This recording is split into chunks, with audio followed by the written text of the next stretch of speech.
शहरात महावितरणच्या तारांचा शॉक लागून दोघांचा मृत्यू झाल्याची घटना ताजी असतानाच शेतात उसाला फवारणी करताना ट्रॅक्टरच्या टपावरील पाईपचा विजेच्या तारांना स्पर्श झाल्याने बसवराज चिदानंद पाटील वय 34 वर्षे राहणार हत्तूर यांना शॉक लागून मृत्यू झाला। त्यांना वाचवण्यासाठी गेलेल्या रविकांत धोंडप्पा नाईकवाडे वय 37 राहणार हत्तूर दक्षिण सोलापूर यांनाही जीव गमवावा लागला।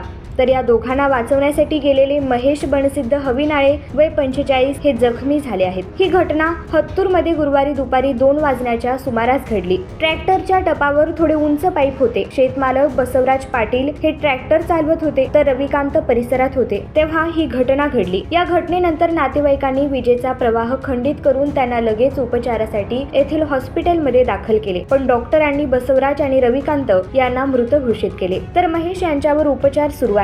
मृतदेह शवविच्छेदनासाठी शासकीय रुग्णालयात पाठविले। दरम्यान घटनेची माहिती कळताच विजापूर नाका पोलीस ठाण्याचे वरिष्ठ पोलीस निरीक्षक दादा गायकवाड, पोलीस निरीक्षक सुशांत वरळे, सैफुल पोलीस चौकीचे सहाय्यक पोलीस निरीक्षक नकुल न्यामणे, सनी राठोड हे तत्काळ सिव्हिल हॉस्पिटलमध्ये दाखल झाले। घटना कळताच नातेवाईकांची मोठी गर्दी झाली होती। मी अण्णाप्पा सत्तूपर, सोलापूर जिल्हा शिवसेना जिल्हा उपप्रमुख आहे। आज एक हत्तूर तालुका दक्षिण सोलापूर येथे दुःखद घटना घडलेली आहे। त्या घटनेची थोडक्यात हकीकत अशी की बसवराज पाटील व महेश हविनाळे, रवी नाईकवाडे या दोघांनी शेतामध्ये काम करत असताना ट्रॅक्टरला शॉक लागून या दोघंही जागेवरच मृत्यू पावलेले आहेत। त्यामुळं आज आमच्या हत्तूर गावामध्ये व दक्षिण सोलापूर तालुक्यामध्ये हळहळ व्यक्त होत आहे आणि असली मोठं दुःखद घटना आमच्या गावामध्ये कधी घडलेलं नव्हतं। म्हणून आम्ही सगळे इथं सगळे त्यांचे मित्रग्रुप, सगळे पाहुणे मंडळी, संपूर्ण हत्तूर गाव इथं या सिव्हिल हॉस्पिटलमध्ये हजर झालं आहे आणि त्या दुःखद घटनेमध्ये संपूर्ण ग्रामस्थ आम्ही सहभागी आहोत आणि आज सायंकाळी ठीक 9 वाजता या दोघांचाही आम्ही अंत्यविधी करण्याचं ठरलेलं आहे।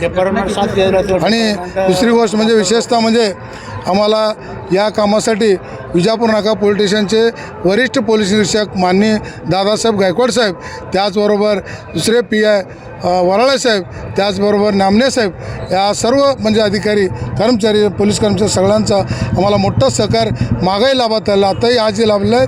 आणि याचबरोबर सिव्हिल हॉस्पिटलमधील सर्व वैद्यकीय अधिकारी देखील आम्हाला मदत केलेलं आहेत। त्यामुळं आम्ही सगळे मिळून आम्ही त्यांचं या सिव्हिल हॉस्पिटलचं आणि पोलीस स्टेशनचं आम्ही ग्रामस्थाच्या वतीनं मनपूर्वक आभार मानतो आणि थोडं आज सायंकाळी 9 वाजता अंत्यविधी होणार आहे। घटना दुपारी साधारणतः 2 वाजता घडलेलं आहे आणि ते हत्तूर तालुका दक्षिण सोलापूर जिल्हा सोलापूर येथे शेतामध्ये घडलेलं आहे। त्यांना कोण आणलं तिकडनं? त्यांना कोण आणलं? काय स्थिती होती तिकडची? त्यांना गावातल्या आजूबाजूच्या शेतकऱ्यांनी, शेजारच्या शेतकऱ्याने सोलापूर मार्कंडेय रुग्णालय येथे उपचारासाठी नेले असता ते मृत्यू पावले असतं जाहीर झालेलं घोषित केलं। बरं, किती वेळ लागला तिथनं इथं आणायला आणि किती वाजता घटना घडली होती? कुठून? गावावरून आणायला एक पाऊण तासामध्ये आणलेले आहेत। म्हणजे आमच्या गावात पोरं सतर्क आहेत, ते असल्या कामामध्ये आमचं गाव एकी आहे। सर्व समाज, सर्व धर्मी लोकांनी मिळून सगळे मिळून आम्ही सहकार्य करत असतो। त्यामुळं तात्काळ आणलेलं आहेत हॉस्पिटलमध्ये। शेतात घटना घडली ते बसवराज पाटील स्वतः शेतात। ते एक बसवराज पाटील असा एक व्यक्ती पोरगा होता की ते कुठल्याही दुःखद घटनामध्ये तो सामील होत होता। त्यांचा एक मोठा फौजपाठ आहे, टीम आहे, त्यांचं तरुणवर जवळपास 100-200 युवक आहेत।